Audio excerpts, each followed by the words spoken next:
ассалому алайкум бинандагони гиромӣ. нашри навбати барномаи иттилооти ахбор аз телевизиони тоҷикистон мустақиман манзуратон менамоем. дар студия Наргиз Шарифзода.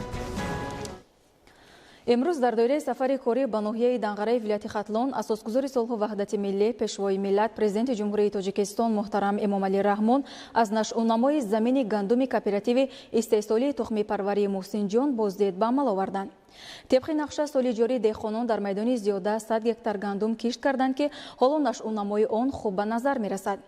در میدان 80 گکتار زمین پخته در باقی مانده آن دیگر نمود زراعت کشاورزی از قبیل کارتوشکا، پیاز و پالزی ها کشته شده است که این از عاقلانه و ثمراناک استفاده شدن هر قطعه از زمین کارم جهت به دست آوردن حاصل بلند شهادت می دهد. گزارش نوریدین قربان و معروفی عبدالله.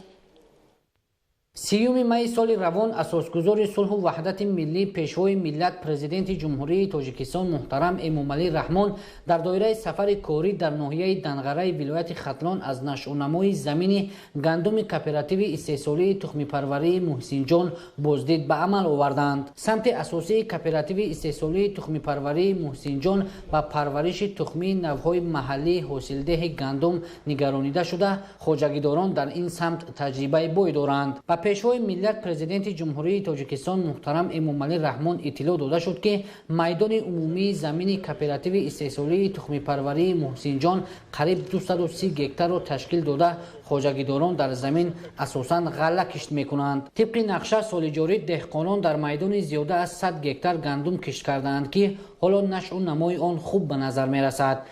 عین حال با سپارش اساسگزار صلح و وحدت پیشوای معظم ملت جناب عالی امامعلی رحمان با ما سپارش شده بود که همراه عالمان تاجیک همکاری نماییم و ما همراه آنها همکاری کرده در خواجگی زیاده از 7 نوع گندم های محلی تاجیکی عالمان را کشت کرده ایم و در این موضع چکلی که به شما معلوم است زیاده از 50 گکتار نوع گندم فرهادی کشت کرده شده است. در میدان 80 گکتار زمین پخته در باقی مانده آن دیگر نمود زراعت کشاورزی از قبیل کارتوشکا، پیاز و پالزی ها کشت شده است که این از عاقلانه و ثمراناک استفاده شدن هر قطعه زمین کارم جهت به دست آوردن حاصل بلند شهادت می‌دهد. قریب 200 گکتار زمین کооперативи استحصالی تخم پروری محسن جان ناحیه دنقره آبی بوده زمین آن حاصلخیز میباشد. در زمین کооперативи استحصالی تخم پروری محسن جان اساساً نوهای گندم محلی سرحاصل به اقلیم ناحیه کلان غله‌کار مملکت دنقره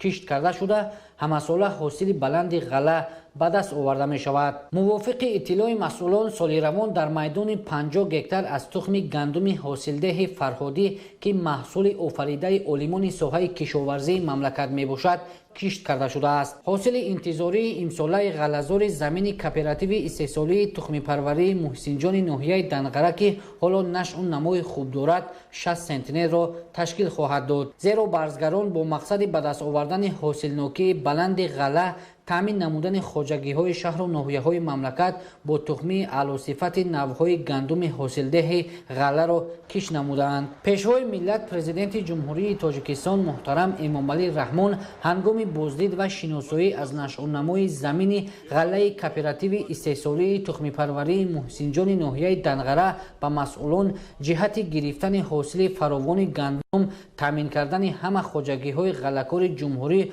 با تخمی های به اقلیم مطابق حاصلده مصلحت های مفید دادند. باید ذکر ساخت که خواجگیداران کооперативи استحصالی تخم پروری محسن جان در دایره هدایت های راهنمونساز پرزیدنت مملکت محترم امامعلی رحمان جهت زیاد نمودن حاصلناکی غله و آفریدن نوهای تخم گندم به اقلیم ناحیه مساعد با عالمان ساحه کشاورزی مملکت همکاری های سودمند را به راه ماندند. در خواجگی زیاده از 80 گکتار نوی پخته های عالمان تاجیک کشت کرده شده است. در باقی مانده زمین ها باشد پالزی کشت کرده شده است. قوت خود را برای ساحه کشاورزی روانه ساختیم که از زمین های خواجگی حاصل های بلند به دست بیاریم. این نوی گندم فرهادی مطابق با زمین های ناحیه می باشد. اساساً سمت ما تخم پروری است. خواجگی ما با تمام خواجگی های جمهوری همکاری دارد و آنها را ما با تخمی های خوش صفت تامین می نماییم. гуфтанд ба маврид аст ки ноҳияи данғараи вилояти хатлон дар ҷумҳурӣ яке аз калонтарин ноҳияҳои ғалакор маҳсуб ёфта кишоварзон бо гирифтани ҳосили фаровони гандум дар таъмини амнияти озуқавории мамлакат саҳми арзанда мегузоранд. Дар ноҳияи данғара ҷиҳати зиёд намудани майдони кишти ғала ва ба даст овардани ҳосили баланд тадбирҳои муҳим амалӣ карда шуда, заминҳои лалмии ноҳия ки дар бештари онҳо гандум кишт карда мешавад, самаранок истифода бурда мешаванд. аз ҷониби пешвои миллат президенти ҷумҳурии Тоҷикистон муҳтарам Эмомалӣ Раҳмон бо мақсади оқилонаву самаранок истифода бурдани ҳар қитъаи замини корам бо истифода аз техникаҳои муосир саривақт ва беталаф ҷамъоварӣ намудани ҳосили замини ғалазор ва ба ҷои он гузарондани кишти такрорӣ ба хоҷагидорон дастуру супоришҳои мушаххас доданд. имрӯз ҳамчунин асосгузори сулҳу ваҳдати миллӣ пешвои миллат президенти ҷумҳурии Тоҷикистон муҳтарам Эмомалӣ Раҳмон дар ноҳияи Данғара бо роҳбарону фаъолон ва сокинони вилояти Хатлон мулоқот намуданд. гуфта шуд ки ҳукумати ҷумҳурии Тоҷикистон ба рушди соҳаҳои иҷтимоиву иқтисодии вилояти Хатлон ҳамчун яке аз минтақаҳои калонтарини саноатию кишоварзӣ ҳамеша таваҷҷӯҳи хоса зоҳир намуда барои расидан ба ҳадафи олии давлат таъмин намудани амнияти озуқавории мамлакат ва бо ҳамин роҳ баландбардоштани сатҳу сифати зиндагии мардум тамоми захираву имкониятҳоро сафарбар кардааст. гузориши хабарнигорони мо. 3 май дар ноҳияи Данғара асосгузори сулҳу ваҳдати миллӣ пешвои миллат президенти ҷумҳурии Тоҷикистон муҳтарам Эмомалӣ Раҳмон бо роҳбарону фаъолон ва сокинони вилояти Хатлон мулоқот карданд. сарвари давлат натиҷаи сафари серӯзаашонро дар шаҳри Бохтар, ноҳияҳои Ҷайҳун ва Данғара натиҷагирӣ карда ба меҳнаткашони шаҳру ноҳияҳои вилояти Хатлон барои истифодаи самараноки заминҳои наздиҳавлигӣ ва хоҷагиҳои деҳқонӣ ҷиҳати истеҳсоли маҳсулоти кишоварзӣ, таъмини бозорҳои истеъмолии дохил, содирот ба кишварҳои хориҷ, мусоидат ба рушди иқтисоди миллӣ ва таъмини амнияти озуқаворӣ изҳори сипос намуданд. ҳукумати мамлакат ба рушди соҳаҳои иҷтимоиву иқтисодии вилояти Хатлон ҳамчун яке аз минтақаҳои калонтарини саноативу кишоварзӣ ҳамеша таваҷҷӯҳи хоса зоҳир намуда барои расидан ба ҳадафи олии давлат таъмин намудани амнияти озуқавории мамлакат ва бо ҳамин роҳ баландбардоштани сатҳу сифати зиндагии мардум тамоми захираву имкониятҳоро сафарбар кардааст. ҳоло дар ҳудуди вилоят ҷиҳати амалӣ намудани афзалиятҳои муайяннамудаи ҳукумати мамлакат дар соҳаҳои энергетика, нақлиёт, кишоварзӣ, маориф, тандурустӣ, обёрӣ, муҳити зист, обтаъминкунӣ ва дигар бахшҳо татбиқи 31 лоиҳаи давлатии сармоягузорӣ идома дошта, дар доираи онҳо то имрӯз беш аз 4 миллиард сомонӣ аз худ карда шудааст. дар 10 соли охир аз ҳамаи сарчашмаҳои маблағгузорӣ барои рушди иҷтимоиву иқтисодии вилоят қариб 20 миллиард сомонӣ равона шудааст ки 80% он аз ҳисоби буҷети давлатӣ мебошад. татбиқи чорабиниҳои пешбинишуда имконият дод ки сатҳи камбизоатӣ дар вилоят аз 50.2% соли 2009 ба 32.7% дар соли 2019 коҳиш ёфтааст. бо назардошти он ки иқтидорҳои мавҷуда дар вилояти Хатлон ҳанӯз ба таври кофӣ истифода нашуда истодааст, сарвари давлат роҳбарони вилоят ва шаҳру ноҳияҳои онро вазифадор намуданд ки якҷо бо вазорату идораҳои дахлдор дар асоси таҳлили ҳамаҷониба ва бо дар назардошти ҳадафҳои стратегии кишвар дар самти таҳияи барномаҳои рушди иҷтимоиву иқтисодӣ барои солҳои минбаъда тадбирҳои зарури андешида бо ҷалби сармояи мустақим сарчашмаҳои маблағгузории лоиҳаҳоро дар ҳамкорӣ бо шарикони рушд ва сармоягузорону соҳибкорони ватаниву хориҷӣ дарёфт намоянд.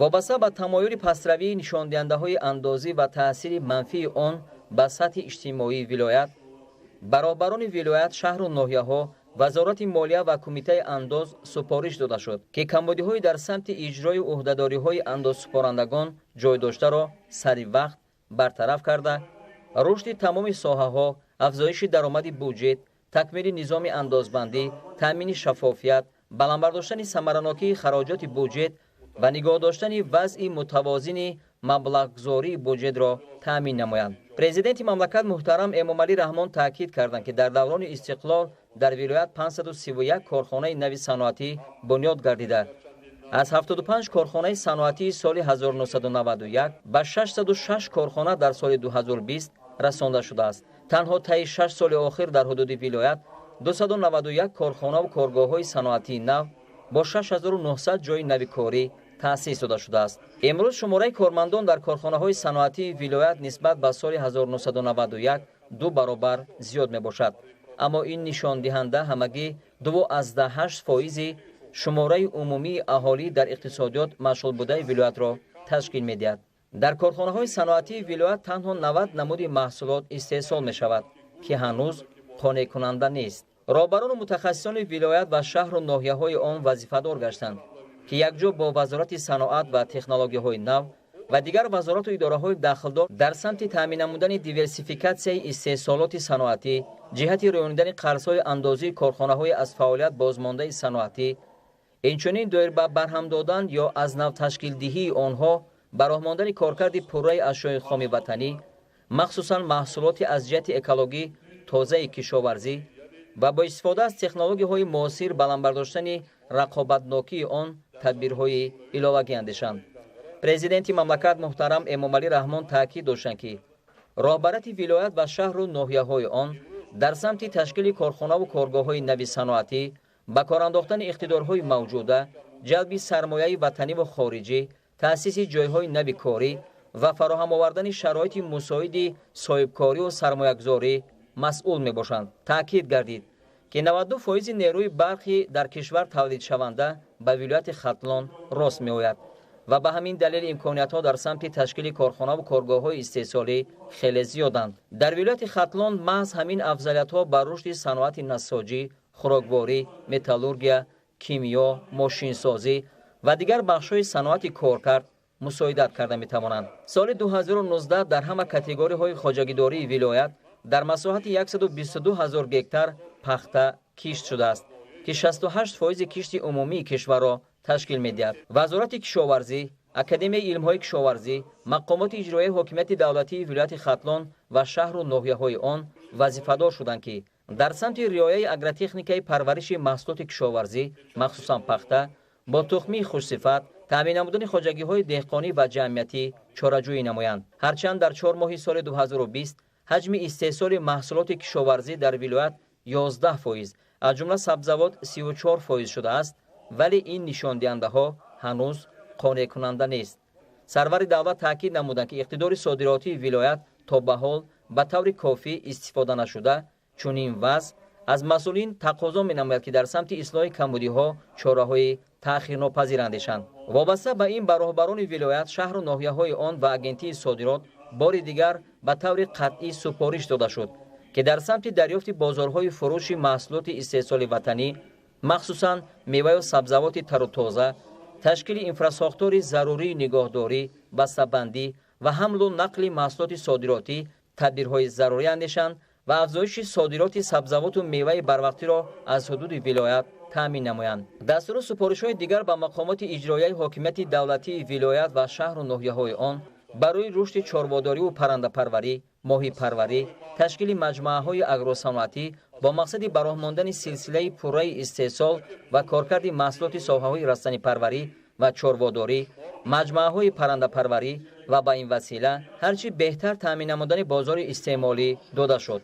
тибқи нақшаи тасдиқшуда ба ифтихори ҷашни 30-солагии истиқлоли давлатӣ дар вилояти Хатлон 7645 ва танҳо дар ноҳияи Данғара бунёду аз навсозии 371 иншооту биноҳои таъйиноти гуногун пешбинӣ гардидааст. ба ҳолати 1 майи соли 2020 дар шаҳру ноҳияҳои вилоят 4083 иншоот ва дар ноҳияи Данғара дар 171 иншоот корҳои сохтмон ба анҷом расонида шуда, то охири соли 2020 ба истифода супоридани 1560 иншоот ва дар ноҳия 103 иншоот ба нақша гирифта шудааст. пешвои миллат муҳтарам Эмомалӣ Раҳмон бо итминон иброз доштанд ки мардуми заҳматкаши вилоят ва ноҳия якҷо бо соҳибкорону шахсони саховатпеша ҷиҳати бунёди иншооти ба нақша гирифта шуда, аз ҷумла иншооти истеҳсоливу иҷтимоӣ ва ободу зебогардонидани диёри худ саҳми арзанда мегузоранд. барои рушди соҳаи маориф, мақомоти иҷроияи ҳокимияти давлатии вилоят ва вазорати маориф ва илм вазифадор гардиданд ки иҷрои саривақтӣ ва босифати барномаи давлатии ҳукумати ҷумҳурии Тоҷикистон дар соҳаи маорифро таъмин намоянд. сарвари давлат муҳтарам Эмомалӣ Раҳмон зимни суханронӣ таъкид доштанд ки шароити паҳншавии пандемияи коронавирус дар ҷаҳон ва зиёд шудани шумораи бемориҳои сироятӣ аз ҷумла илтиҳоби шуш тақозо менамояд, ки шумораи муассисаҳои тандурустӣ дар вилоят зиёд ва сатҳи таъмини онҳо бо таҷҳизоти зарурии муолиҷавӣ баланд бардошта шавад. дар охири суханронии президенти мамлакат муҳтарам Эмомалӣ Раҳмон ба роҳбарони вазорату идораҳо, мақомоти иҷроияи ҳокимияти давлатии вилоятҳо ва шаҳру ноҳияҳои кишвар супориш доданд, ки ба масъалаҳои фаровонии бозорҳо, зиёд кардани истеҳсоли маҳсулоти кишоварзӣ ва майдони кишти такрорӣ, гирифтани 3-4 ҳосил захираи дусолаи маводи ғизоӣ дар ҳар як оилаи кишвар, сафарбар намудани мардум ба истифодаи мақсадноки замини хоҷагиҳои деҳқонӣ, бахусус заминҳои назди ҳавлигӣ, заминҳои президентӣ ва афзоиш додани ҳаҷми истеҳсоли маҳсулот эътибори аввалиндараҷа ва доимӣ диҳанд.